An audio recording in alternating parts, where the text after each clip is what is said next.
Lower Form Resistance is the debut full-length album from Montreal, Quebec-based death thrash metal band Dissimulator. I would add technical thrash to that qualifier, maybe a secondary genre tag, and I would actually say progressive death metal is kind of where that all lands, I guess, overall, but we're not fully in death metal at any point, and we're not fully in thrash metal at any other point. So there's extremes represented here, no halfway, no half measures, but it's an interesting dynamic because you can tell these guys have a lot of interest in classic thrash metal and how that evolved into death metal, and they're not so stuck on the result. They're stuck on the many interesting nodes along the way, taking that journey from between those like 1980 to 1993 sounds.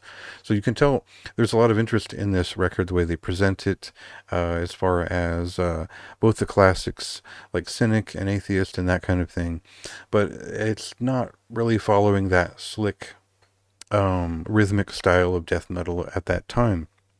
Most of this record, to start, presents itself as like a pure thrash metal record, especially the first song. The first song kind of just jolts in, and I think, I mentioned bands like Forced Entry or Exhorter because of the guitar sound, and there's several layers to it, but it kind of reminds me of Contradiction's Collapse era Meshuggah, and if you're familiar with that record, and you should be, it was a Bay Area influenced thrash metal record from that band, and that's kind of where this record starts. It starts in that mode where this is very much something that's going to perk the ear of a classic thrash metal fan.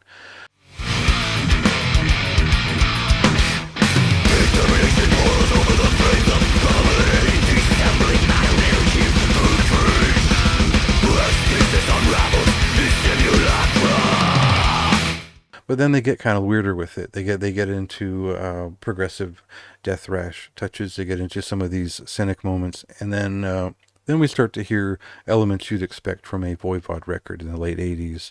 And that's when it gets most interesting, I would say. That first half of the record and the way that it develops, there are these more atmospheric developments. They're telling a story. You can tell the narrative is getting thicker with intrigue. And it makes sense to mention a record like Nemesis from Oblivion for a Canadian band and all that, but there's a lot more to it, and it still feels rooted in classic thrash in a really cool way. The second half of the record, otherwise, just kind of kicks your ass. I think it's interesting because it's more about firing off a ton of riffs, and it's interesting to see them change from side A to side B. Maybe the story accelerates in that way. Maybe it is a concept album. So in the way that it does that, we get a little bit more Voivod to the vocals and things like that, and the melodies they build. But we also get, again, more riffs. We get a lot more of an attack. We get a lot more double bass in the drumming. So these are the guys from Catholist and Atramentis and Beyond Creation and Sutra. These are very talented musicians. Their rhythm section is second to very few out there. It's a really talented folks, and you can feel it in the drumming, especially the passage from side A to side B and the way everything kind of shifts. You get this broad range, this oeuvre from this band have just pretty new at in this project at least. So they really started out with like an A-class effort. I think this is a really impressive and one that I wasn't really expecting that much when I saw the cover. I was thinking it was going to be like an industrial thrash record or something.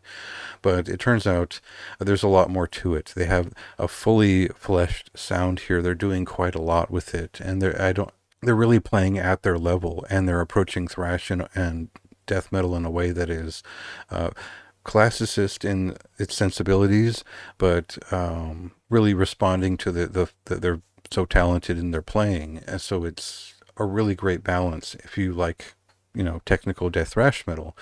And I think that they've done a fantastic job on this record. This is one of my higher rated records of the month of January, and I gave it a high recommendation. That could move up to a very high recommendation. We'll see throughout the rest of the month as I consider it. But overall, yeah, I think this is one of the more interesting records of the month. Go ahead and check it out. There's a couple of songs up now. It releases on the 26th. And go ahead and read my review for more detailed thoughts on the moment by moment listening experience.